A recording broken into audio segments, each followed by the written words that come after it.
Coming up May 1st on the Whimsy Farm podcast, we'll talk with sociologist and author Betsy Leondar-Wright about her new book, Is It Racist? Is It Sexist? We all get asked to judge are certain things racist or sexist all the time. If you start looking for it, online controversies and things in your family and your workplace, we all get asked to make judgment calls all the time about is something racist or sexist. And so pretend we're on a jury and we have to vote to acquit or convict. And so roughly half of our people on both racism and pretty much also true on sexism would we say they are acquitters because over and over again they say no. They don't reach that judgment of it's racist or it's sexist. And the other half we call convictors because almost always they say yes, there is enough evidence to convict that yes, there's racism, yes, there's sexism. So the interesting part was not just the yeses and nos, which we kind of could have predicted.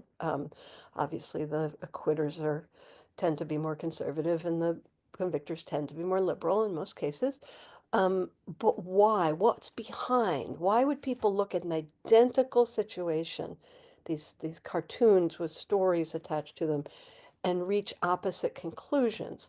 So we dug into the very dramatically different definitions of what racism and sexism are, but also the different methods of reaching those conclusions. The third category, the convictors, the acquitters, and, in to possibly save the day, the surveyor. That's right. That's right.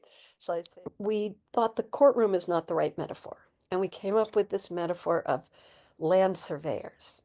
So this is what you should do is be like a surveyor in these three ways. First, surveyors have those scopes, and they know a lot of geology. They survey the whole surrounding landscape.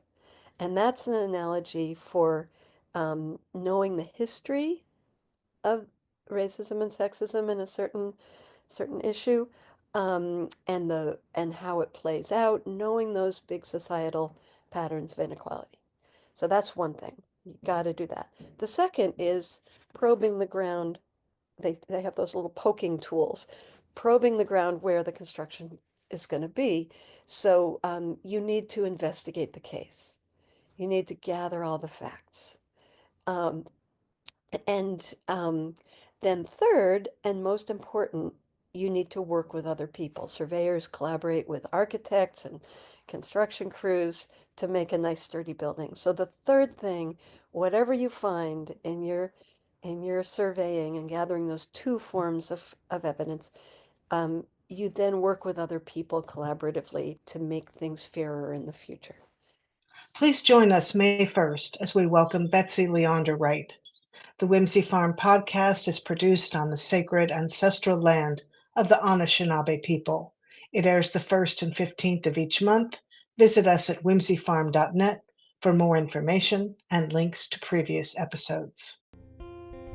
whimsyfarms.net